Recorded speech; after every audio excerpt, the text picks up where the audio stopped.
ঠিক আছে মারিয়া, তাহলে তুমি একলা একলা চলে যাও, অটো স্ট্যান্ডে যাই, অটো একখানে করে স্কুলে চলে যাও। আব্বু স্কুল ছুটি হলে তোমরা লইয়া মা একখানে ইমাম সাহেবের দাবাত দিতাম যাই। আচ্ছা ঠিক আছে আব্বু, স্কুল ছুটি হলে আয়া নালে খারাপ থাকো, মানে যে আরে লইয়া নিয়েন। আচ্ছা ঠিক আছে, ইমাম সাহেবরা আবার হাই না হাই। আচ্ছা ঠিক আছে, আসসালামু আলাইকুম। ওয়ালাইকুম আসসালাম।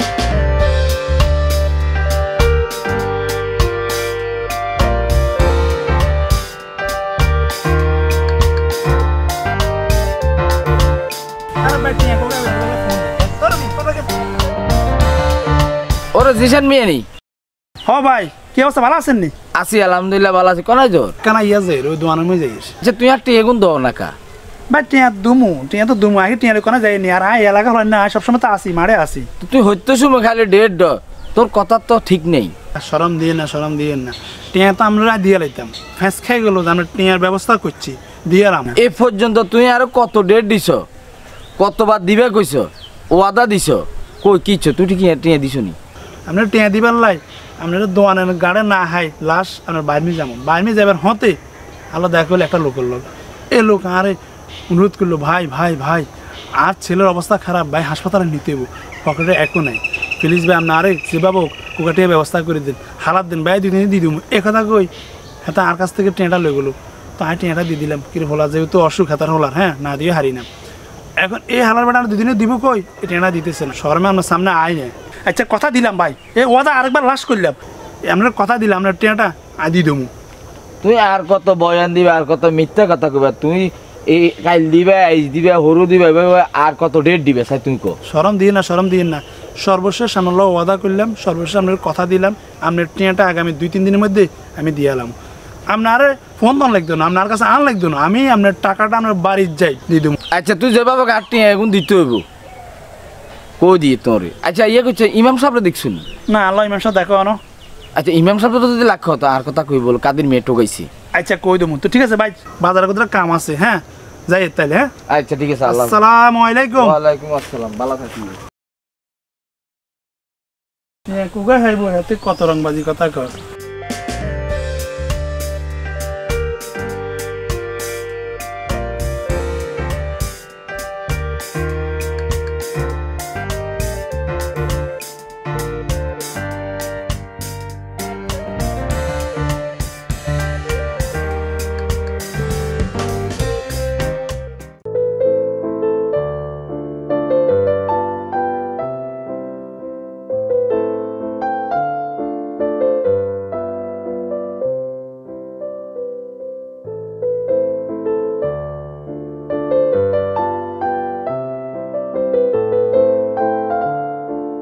হুজুর আসসালামু আলাইকুম। ওয়ালাইকুম আসসালাম। জিশান মিয়া কেমন আছো? হুজুর আলহামদুলিল্লাহ ভালো আছি। হুজুর আপনি কই? আপনার তো কাদের মেয়ে আপনার খোঁজ করলো, আপনার বাসায় গেলে আপনাকে পেলো না, আমার সাথে সকালবেলা দেখা হয়েছে, তখন আমাকে বললো যে আপনার সাথে দেখা হইলে এই কথাটা জানাইতো।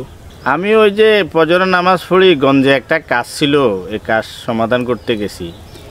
তো কাদের মিয়া কি লেখো যে আমারে? না কী জন্য খুঁজছে সেটা তো আমি জানি না, আমাকে বলছে ইমাম সাথে দেখা হইলে বলবা কাদের মেয়ে খোঁজ করলো। ও আর ওই শোনো জিশান মিয়া, তোমার ব্যাপারে এলাকাতে বিভিন্ন এই খারাপ কথাগুলো আমি শুনতেছি। তুমি নাকি কথা দিয়ে কথা রাখো না, কথার বরখেলাপ করো, ওয়াদা ভঙ্গ করো। কি বলেন ইমাম সাহেব, আমি কার সাথে কথা দিয়ে কথার বরখেলাপ করলাম, ওয়াদা ভঙ্গ করলাম? না, আমি কারোর সাথে কথা দিয়ে কথা রাখিনি, এরকম কোনো ঘটনা নাই।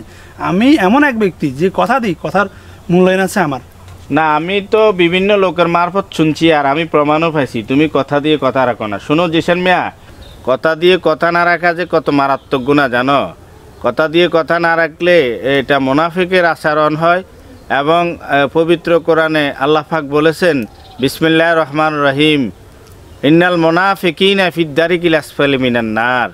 মুনাফিকের স্থান হচ্ছে কোথায় জানো তুমি? মুনাফিকের স্থান হচ্ছে জাহান্নামের সর্বনিম্ন স্তরে। মুনাফিকি আচরণ থেকে আমাদেরকে বিরত থাকতে হবে। জিশান মিয়া, এখন থেকে মুনাফিকি আচরণ থেকে বিরত থাকবা। অতএব জিশান মিয়া, পরকালকে ভয় করো, মুনাফিকি আচরণ থেকে বিরত থাকো, কথা দিয়ে কথা রাখার চেষ্টা করো। আসলে ইমাম সাহেব ঠিক আছে, আমি ভুল করেছি, আমি আসলে বুঝতে পারিনি, আমি বিষয়টাকে এত বেশি গুরুত্ব নিইনি। আপনি আমার চোখ খুলে দিয়েছেন, আমি এখন থেকে চেষ্টা করব কারোর সাথে কথা দিয়ে কথার বরখেলাপ না করতে, কথার খেলাপ না করতে। আমি কখন আর কারোর সাথে কথার খেলাপ করব না। আপনাকে অসংখ্য ধন্যবাদ আমার চোখটা খুলে দেওয়ার জন্য।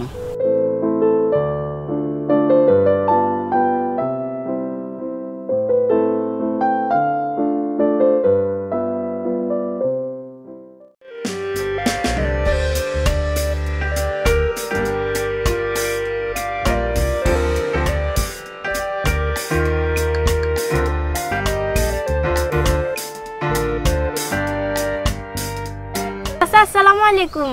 ওয়ালাইকুম আসসালাম। বাতিজি কই যাও? চাচা স্কুলে যাইয়ের। ও আচ্ছা, ভালো আছো নি? আলহামদুলিল্লাহ চাচা, আপনি ভালো আছেন নি? আলহামদুলিল্লাহ ভালো আছি।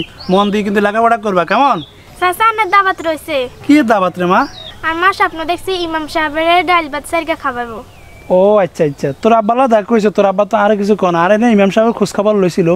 হেতেনে হয়তো ভুলে গেছে, হেতেনে বলা মন, হেতেনে কিছু মনে থাকে না।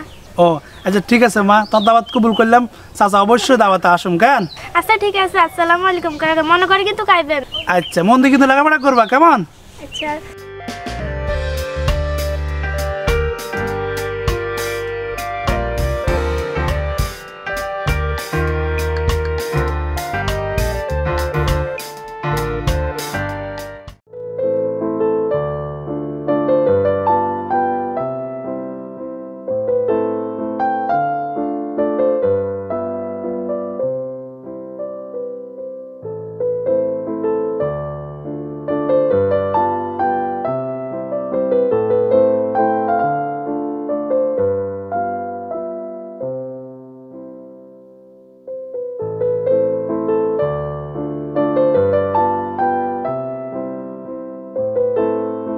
আসসালামু আলাইকুম। ইমাম সাহেব আসসালামু আলাইকুম। ওয়ালাইকুম আসসালাম। কি কাদির মিয়া, কেমন আছো? আছি আলহামদুলিল্লাহ ভালো আছি হুজুর, আপনার কি অবস্থা? আলহামদুলিল্লাহ। তুমি আমাকে না খুঁজতেছ, যে জিশানে বলছিল, কি জন্য খুঁজতেছ? জি হুজুর, আপনার খোঁজ করি। আজ জিশান মিয়ারও আপনার কথা জিজ্ঞাসিলাম, আপনার বাড়িতেও গেছিলাম, আপনার ফোনও দিছি, আপনার ফোন ঢোকে না। ও আমি গঞ্জে গেছিলাম একটা জরুরি কাজে, ফোন তো বাড়িতে রাখি গেছি। কি ব্যাপারে তুমি আমার খুঁজতেছ? ইমাম সাহেব আর ওয়াইফ ইজার মা স্বপ্নে দেখছি আপনারা সারিয়া ডাল ভাত খাওয়াবো আঙ্গ বাড়ি। আমি তো সবার বাড়িতে দাওয়াত খাই না, যারা নামাজ কালাম পড়ে না ঠিক মতো, যারা দিনের পথে চলে না, তাদের বাড়িতে আমি দাওয়াত খাই না। তুমি নামাজ কালাম ঠিক মতো পড়ো? জি হুজুর পড়ি নামাজ কালাম পড়ি। আমার তো বিশ্বাস হচ্ছে না, তোমাকে মসজিদও তেমন দেখি না, নামাজ কালাম তেমন তুমি মনে হয় পড়ো না। আচ্ছা বলো তো, ফজর নামাজ কয় রাকাত? ফজর নামাজ কয় রাকাত? ইমাম সাহেব আপনি তো জানেন ফজর নামাজ কয় রাকাত? হুজুর 8 রাকাত। ফজর নামাজ 8 রাকাত? জি। ওই যে আমি যেটা সন্দেহ করছি, তুমি নামাজ কালাম ঠিক মতো পড়ো না। ফজর নামাজ 8 রাকাত বলছো না? আর কাদের মিয়া মনে কিছু নিও না, আমি তোমার বাড়িতে যাব না, তোমার দাওয়াত আমি কবুল করতে পারলাম না। এ আব্বা কি আনার কলম 4 রাকাত না 8 রাকাত কি লিখছেন? আর 8 রাকাত কইছি, হুজুর তো কবুল করেন না। 4 রাকাত করলে তো হুজুর গরম হইছি তো।